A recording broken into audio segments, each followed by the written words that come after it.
Good morning, student. তোমালোকৰ লগত আজি মই সৰল কৰা তোমালোকৰ ষষ্ঠ শ্ৰেণীৰ যি নৱোদয়ৰ বাছনি পৰীক্ষা থাকিব তাতে আহিব লগা অৰ্থাৎ সিলেবাছৰ অন্তৰ্গত সৰল কৰা কেইটামান অংক আলোচনা কৰিম। গতিকে তোমালোকে ভিডিঅ'টো শেষলৈকে খুব মনোযোগেৰে চাবা, কাৰণ সৰল কৰা সিলেবাছত তোমালোকৰ আছে। গতিকে সৰল কৰাৰ পৰাও অংক আহিব। গতিকে তোমালোকে যাতে সৰল কৰাৰ পৰা অহা অংকখিনিৰ নম্বৰটো সম্পূৰ্ণভাৱে ৰাখিব পাৰা তাৰ ওপৰতে চেষ্টা কৰিম। গতিকে ভিডিঅ'টি তোমালোকে সম্পূৰ্ণভাৱে চাবা, স্কিপ নকৰিবা। আৰু যদি মোৰ চেনেলটো প্ৰথম আহিছা তেতিয়াহ'লে চেনেলটো তোমালোকে ছাবস্ক্ৰাইব কৰি ল'বলৈ নাপাহৰিবা। গতিকে ব'লাচোন আমি আৰম্ভ কৰোঁ। এতিয়া চোৱা, মই প্ৰশ্নটো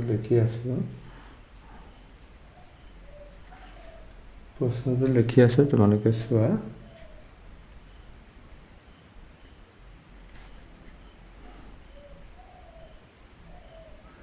এতিয়া চোৱা, এইটো কি কৰিব দিছে?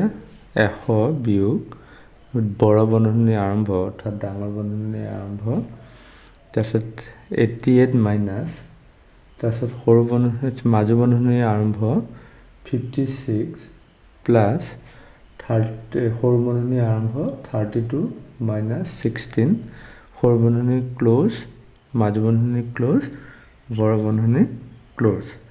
এতিয়া চোৱা, এই যে সৰল কৰা অংকত কি হ'ব? আমাৰ সৰু বন্ধনী, মাজু বন্ধনী আৰু বড় বন্ধনী যোগ বিয়োগ পূৰণ হৰণ গোটেইখিনি বস্তু ইয়াতে থাকে। গতিকে এই গোটেইখিনি কাম কৰি নিয়াৰিকৈ কৰি যাব লাগিব। যদি আমি যিটো কাম আগত কৰিব লাগে তাৰ কাম যদি পিছলৈ থওঁ তেতিয়াহ'লে আমাৰ কি হ'ব? উত্তৰটো নোলাব। গতিকে আমি কি কৰিব লাগিব?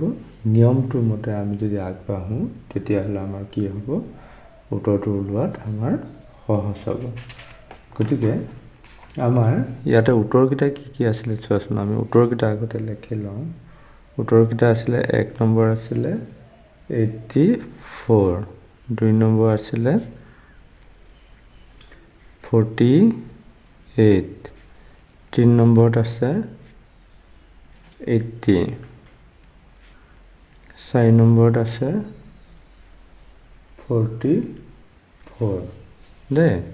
এতিয়া আমি তোমালোকৰ যিহেতু আমাৰ নৱোদয় ষষ্ঠ শ্ৰেণী বাছনি পৰীক্ষাত গোটেইখিনি আমাৰ যি নিয়ম মতে যদি আমি কৰি যাওঁ তেতিয়াহ'লে আমাৰ বহুত সময় লাগিব। গতিকে আমি কি কৰিম জানানে?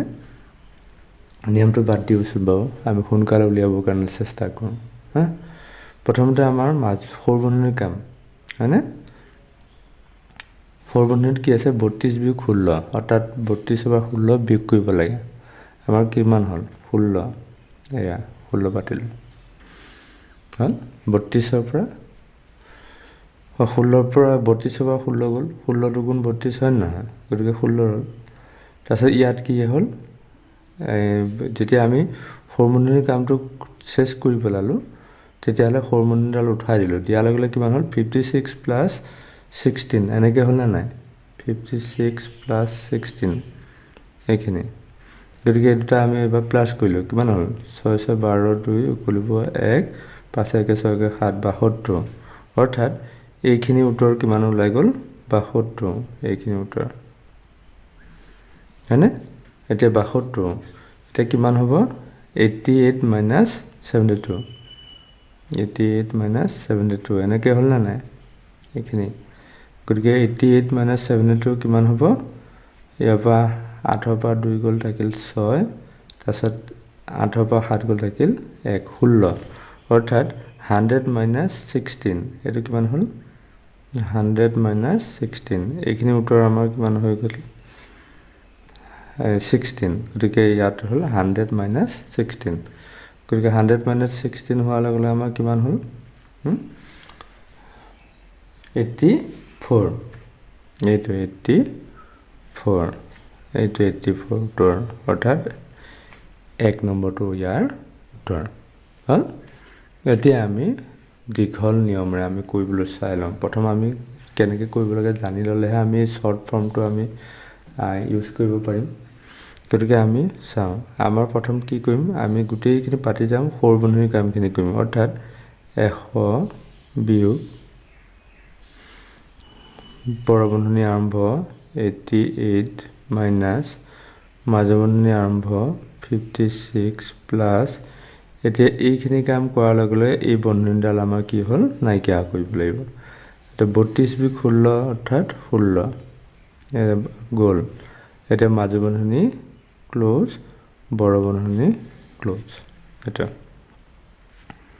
এবাৰ পিছৰবাৰ আমি এইখিনি কাম কৰিম অৰ্থাৎ মাজু বন্ধনীৰ কাম কৰিম মাজু বন্ধনীৰ কাম কৰাৰ লগে লগে আমাৰ বন্ধনী উঠি যাব অৰ্থাৎ 100 বিয়োগ বৰ বন্ধনী আৰম্ভ 88 মাইনাছ এটা কিমান হ'ল এই দুটা যোগ কৰিব লাগে হয় না নহয় 6 6 12 2 উকলিব 1 5 1 6 1 7 72 এতিয়া আমাৰ মাজু বন্ধনী শেষ হ'ল নহয় এতিয়া আমি বৰ বন্ধনী শেষ বৰ বন্ধনী ক্লোজ এটা কিমান হ'ল এই দুটাৰ কাম এবাৰ কিমান হ'ব 100 মাইনাছ 88 ৰ পৰা 72 গ'ল কিমান হ'ল 16 6 পৰা সৰি 8 ৰ পৰা 2 গ'ল থাকিল 6 8 ৰ পৰা 7 গ'ল থাকিল 1 এটা কিমান হ'ল 100 ৰ পৰা 16 গ'ল থাকিল 84 এইটো হ'ল আনসাৰ হয়নে এইটো আনসাৰ গতিকে আমি এইখিনি এনেকৈ সহজতে কৰিব পৰা এইখিনি কৰোঁতে আমাৰ সময় অলপ লাগিছিল এইখিনি ইমান সময় লগা নাই অৰ্থাৎ আমি কম সময়ৰ ভিতৰতে আমি কি কৰিব লাগিব আমি ওএমআৰ শিট ফিল আপ কৰিব লাগিব শুদ্ধ উত্তৰটো পাব লাগিব গতিকে আমি এনেধৰণে অংকখিনি কৰিব লাগিব তা নেক্সট আমি আৰু বেলেগ এটা উদাহৰণ ল'ম